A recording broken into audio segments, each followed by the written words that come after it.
나는 대한민국 예비역병장이다. 안녕하십니까? 1980년대 모공시절 군대 이야기를 나누는 예비역병장입니다. 오늘도 저의 옛날 군대 이야기와 함께 추억여행 떠나시지요.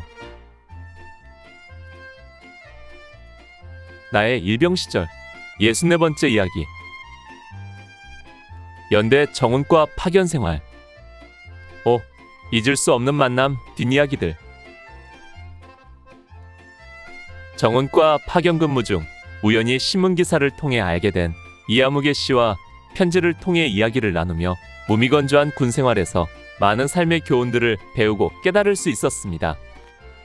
그의 바쁜 일상으로 인하여 자주 편지를 쓰지는 못했지만 그래도 꾸준히 서신을 주고받았고 그의 12월 첫 휴가 때에는 그와 직접 만나 좋은 이야기를 듣기도 했습니다. 그러다가 1년여 뒤 그의 결혼 소식을 듣고 자연스레 소식이 끊어졌습니다.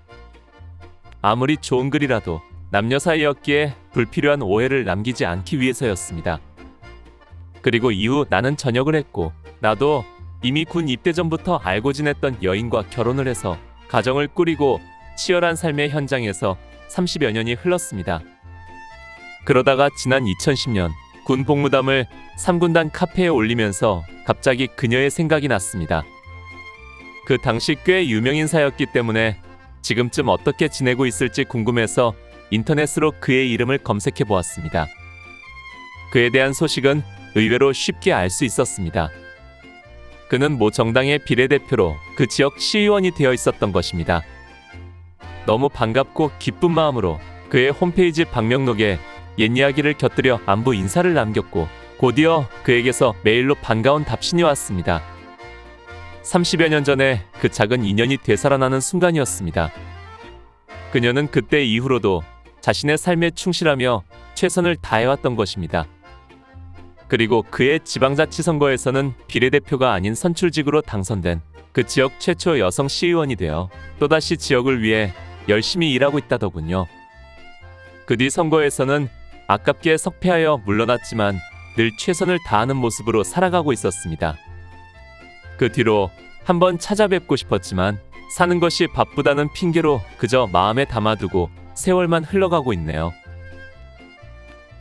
이아무개 씨와의 만남을 통해 또 한 사람의 여성을 알게 되는 계기가 된 이야기가 있습니다. 정훈과 파견 생활을 마치고 그 뒤로 1년 2개월이나 지나 기억조차 가물가물해지던 1982년 9월 초 상병 말년으로 이젠 군생활의 완숙기에 접어들던 시기였습니다. 가을빛이 완연하던 어느 날 발신인이 적혀있지 않은 한 통의 편지가 내게 배달되어 왔습니다.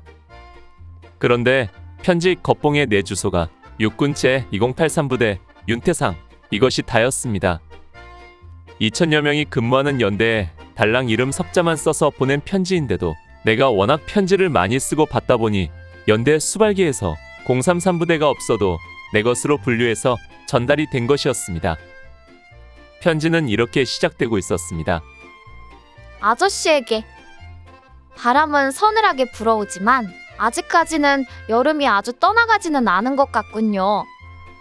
이렇게 시작된 편지는 마지막으로 저는 꿈 많은 소녀? 아니 이제는 소녀가 아니라 어엿한 예비 숙녀에 접어들고 있는 이아무개라고 합니다.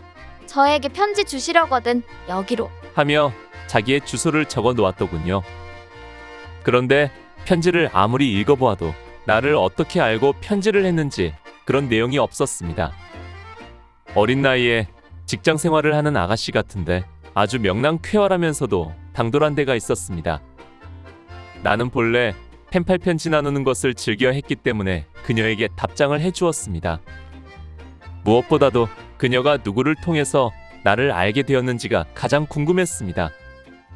그래서 편지 내용도 그런 궁금증을 주로 담아 보냈지요. 그녀에게서 곧바로 답장이 왔습니다. 아저씨, 제가 어떻게 아저씨의 주소를 알게 되었는지 궁금하다고 하셨지요? 제가 책을 하나 사서 읽었는데 책 제목이 그날이 올 때까지예요. 그 책 뒤에 보면 여러 사람의 감상문이 있는데 거기에서 아저씨 이름과 주소를 알게 되었어요. 그제야 궁금증이 풀렸습니다. 내가 이아무개 씨께 처음 격려 편지를 보낸 내용이 그 책의 재판본이 나오면서 그 책의 뒷페이지에 브록으로 실려 있었던 것입니다. 나중에 그 책을 사서 읽어보니까 나 외에도 많은 사람들의 경력글들이 조금씩 발췌되어 실려 있었는데 그 중에서 이아무개라는 아가씨가 나의 글을 보고 거기에 실린 간단한 나의 군대 주소로 편지를 보냈던 것입니다. 아무튼 이 일로 알게 된 이 맹랑한 아가씨와 그 뒤로 많은 편지를 주고받았고 수원에서 직장 생활을 하고 있던 그와 두 번째 휴가길에 만나서 저녁 식사를 함께 하기도 했습니다. 그 뒤로 그냥 좋은 오빠 동생으로 편지를 통해 삶의 교훈도 주고 꿈도 심어주면서 지내다가 내가 전역하면서 자연스럽게 소식을 끊게 되었고 지금까지도 그 뒷소식은 모른 채 소중한 추억으로만 남아있습니다. 이 또한 정훈과 파견이 만들어준 또 하나의 추억입니다.